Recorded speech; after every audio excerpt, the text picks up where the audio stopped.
Bonne fête les mamans, bonne fête les mamans, bonne fête, bonne fête, bonne fête les mamans.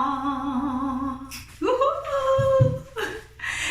Ah, c'est notre fête, hein? C'est notre fête. Olé maman. La fête des mères est déjà commencée au Canada. Bonne fête à toutes les mamans. Je sais que quand on dit les mamans, ça veut dire qu'il existe des papas. Mais les papas, vous allez attendre. Aujourd'hui, là, c'est la fête des mamans. Alors, je veux vraiment célébrer ces femmes braves qui prennent soin des enfants. Et c'est qui une maman? Comme j'aime à le dire, une maman, ce n'est pas une génitrice. C'est pas forcément quelqu'un qui a donné naissance biologiquement à un enfant. Pour moi, une maman, c'est toute femme, c'est une qui s'occupe des enfants. C'est une qui prend soin des enfants.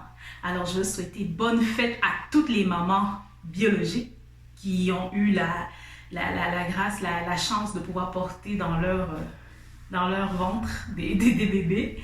Je veux souhaiter bonne fête à toutes ces femmes qui n'ont pas eu de bébé biologiquement, mais qui s'occupent des bébés.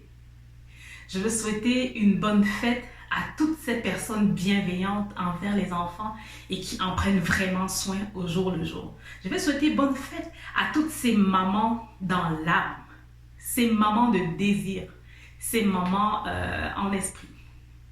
Pour toutes celles qui supportent les enfants, pour toutes celles qui supportent les personnes qui sont autour d'elles. Encore une fois, une maman, ce n'est pas une génitrice. Une maman, c'est une maman. Alors, bonne fête à toi, la maman qui me regarde. Et continue ta job, continue à faire du bon boulot, continue à être bienveillante envers tes enfants. J'ai dit toujours, être parent, être maman, être papa, c'est le plus gros des bénévolats. Du monde, c'est le plus gros bénévolat. À la fête du travail, tu te souviens, j'avais dit, je connais des gens qui donnent de leur temps, qui donnent de leur énergie, mais qui n'ont pas de salaire direct. Ça, ce sont des parents. Ils sont tellement dévoués. Alors, bonne fête à toi, maman. Bonne fête à toi qui me regarde.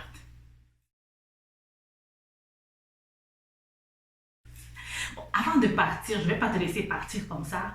Moi, j'ai eu des flashbacks de la maternité, de la première fois que je suis devenue maman biologique, on va dire ça comme ça. Et j'étais très amusée parce que je me disais, mais attends, pourquoi on ne dit pas la vérité aux gens? Mais pourquoi quand on voit une femme qui est enceinte, oh, félicitations! Oh, c'est tellement beau, tu vas voir, ça va être le jour le plus magnifique de ta vie. Oh là là, tu vas rencontrer ton enfant, ce sera tellement beau. Mensonge! C'était pas vrai. C'était pas vrai. En tout cas, ce n'était pas le jour le plus beau de ma vie, hein, franchement, parce que on est mieux de nous de dire, ça va être une belle non, pas belle, ça va être toute une expérience enrichissante que tu pourras découvrir par toi-même. Parce qu'il n'y a rien de beau là-dedans. On commence par où? On commence par les nausées.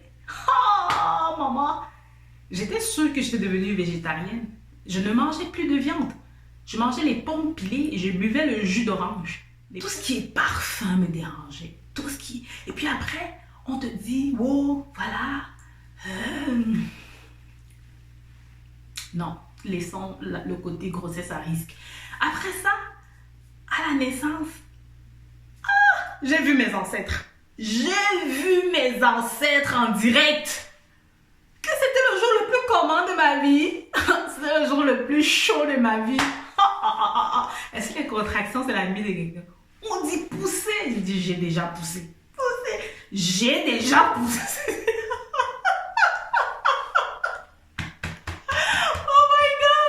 C'est impressionnant. Ça ne rigolait pas. Il n'y en a pas une douleur pareille. Hey! C'était l'horreur. Ben oui, c'était de l'horreur en direct. Après, tu penses que c'est terminé? Mais non, c'est pas fini. Parfois, ça finit en césarienne. Et puis, voilà, il faut prendre le temps de passer au travers de ça. Tu avais fait ton bon plan, tu dis non, voilà comment ça va se passer, comme dans les livres. Mais il n'y a rien de livresque là-dedans. Ce n'est aucun livre. Il n'y a pas de livre. C'est le chef Barnsley face à l'acteur.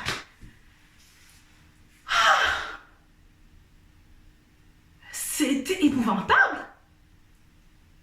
Après la naissance, j'ai mis peut-être 8 heures avant de voir mon bébé. Parce que je n'étais même plus là. Donc les gens parlaient là. Moi, je n'étais plus là. J'étais déjà loin. Je dis que j'avais vu mes aïeux. Ah! Non, non, non, non, non, non, non, non. C'était le grand frère. Non. Tu penses que c'est terminé? Après, on dit que on dit que ce petit être doit manger. Qui lui a enseigné comment on mange? Ah, et la beauté de la vie, hein. C'est impressionnant, le miracle de la vie. Puis là, il cherche le lait. Il trouve le lait.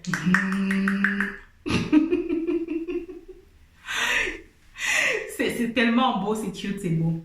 Mais après, à un moment donné, tu commences à voir les jetsures. Ça commence à faire mal. On te dit, oh, c'est comme ça que ça fait l'allaitement. C'est correct. Je dis, attends. Donc, j'ai fait 9 mois. Je suis allée, on a dit pousser. J'ai dit, j'ai déjà poussé. Pousser, j'ai déjà poussé. Après, je vais encore venir avoir mal parce que je fais l'allaitement. C'est l'allaitement de quoi? Mon fils, tu vas boire le lait de la vache. Et rien ne va faire. Et là, tu as tout le monde qui t'appelle. Oh, mais vraiment, oui, c'est important le lait de la maman parce que ça... Quand l'enfant voulait téter, c'est-à-dire quand tu entends comment le gars commence à bouger. Non, ça doit être classé parmi les syndromes post-traumatiques. Tu sens comment le gars commence à bouger comme ça, tu dis...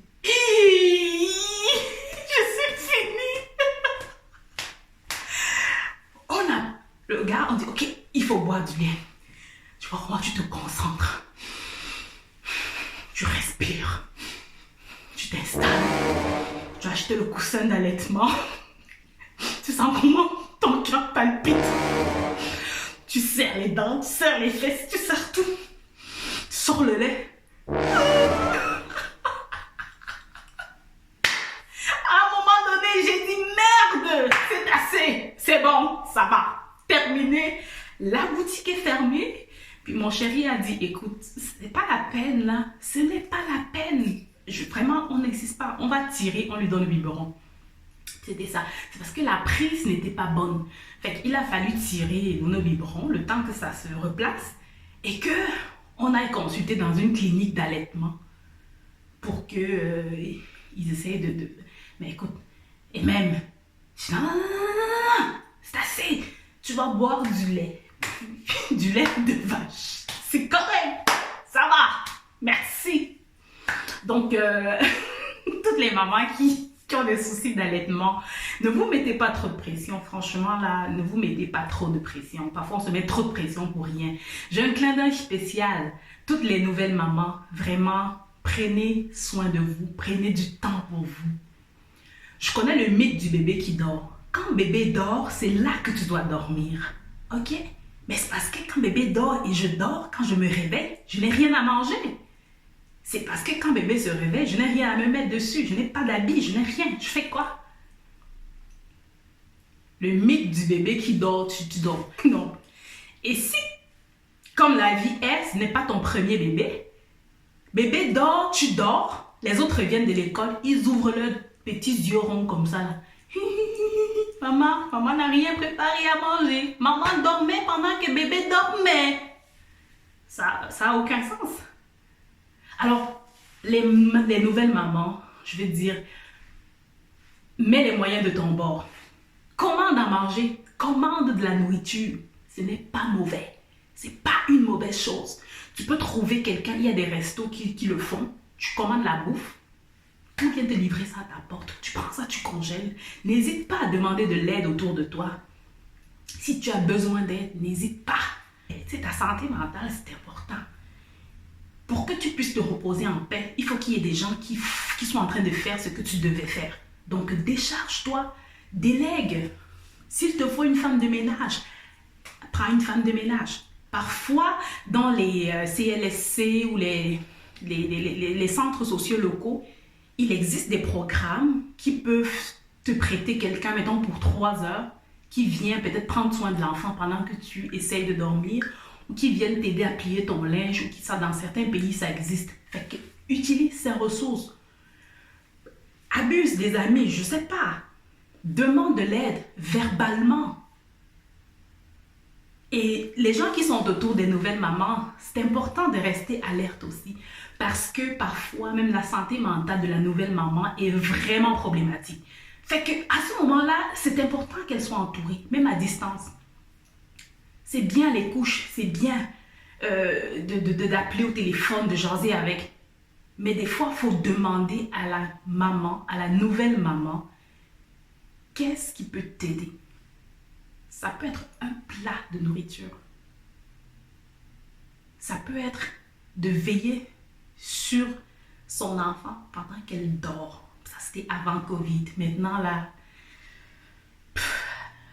ça peut être qu'elle laisse l'enfant, ça peut être qu'elle ait besoin de prendre juste un peu d'air, d'aller faire un petit tour à l'extérieur.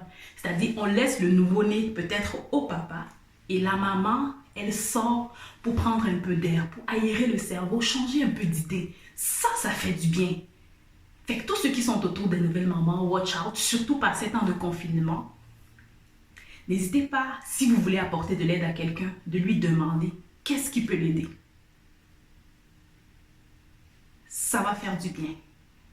Donc, je me souviens quand mon fils avait 3 mois, j'étais comme ça. Comme ça.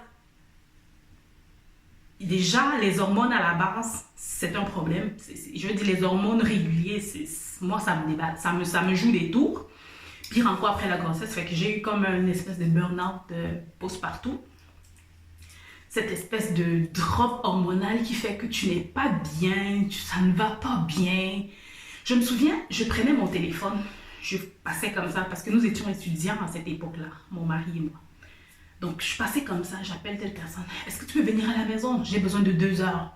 Genre, viens garder l'enfant pour 2 heures. Je veux dormir. Je veux dormir. C'était ça ma demande. Je voulais juste dormir. Parce qu'avant d'être mère, il faut savoir que je dormais beaucoup. Puis ma copine Pékesse, je te pense. J'ai une amie, quand elle a appris que j'étais enceinte, elle me dit « Oh, Siaka, oh, tu es finie. Toi qui dors dans ta vie là, tu vas faire comment? Comment tu vas faire pour dormir? » C'était ça son seul problème. Après, je l'ai appelée, je lui ai dit « Je comprends ton inquiétude. » Donc, je voulais juste dormir, Un jour, j'ai décidé, j'ai dit « Bon, c'est assez, je veux dormir. » J'ai payé un billet d'avion. Je suis partie du Québec à Munich chez ma soeur. J'ai passé 3 semaines. J'ai dormi, mais solidement. Et ça m'a fait un bien fou. J'ai payé un billet d'avion pour aller dormir. Tu t'en rends compte? Ça n'a aucun sens. Mais c'était ce qu'il me fallait à l'instant. Il fallait que je dorme. C'était ça le problème. Il fallait que je dorme. Donc voilà. Et c'est une tranche de vie de maternité. Vraiment, à toutes les personnes qui sont passées par là, n'hésitez pas à être bienveillant envers les nouvelles mamans que vous avez autour de vous, parce que c'est chaud. Donc, bonne fête des mères à vous. Bonne fête à nous. Comme j'ai dit, la fête des mères a commencé au Canada. C'est juste le début là. Je pense que les mères vont être célébrées fin mai en Europe et dans plusieurs pays d'Afrique. Encore une fois, une maman, ce n'est pas une génitrice. Une mère, ce n'est pas une génitrice. Bonne fête à toutes celles qui sont investies auprès des enfants. Oh les parents, oh les mamans, on ne lâche pas, on tient le bon bout. Avec toutes nos imperfections, on avance. C'est ça le plus important. Et oh les parents, pour des moments de qualité en famille, n'oublions pas, même si c'est 1 minute de chatouille, ça fait toute une différence. Et voilà. Prenez soin de vous. Bye bye.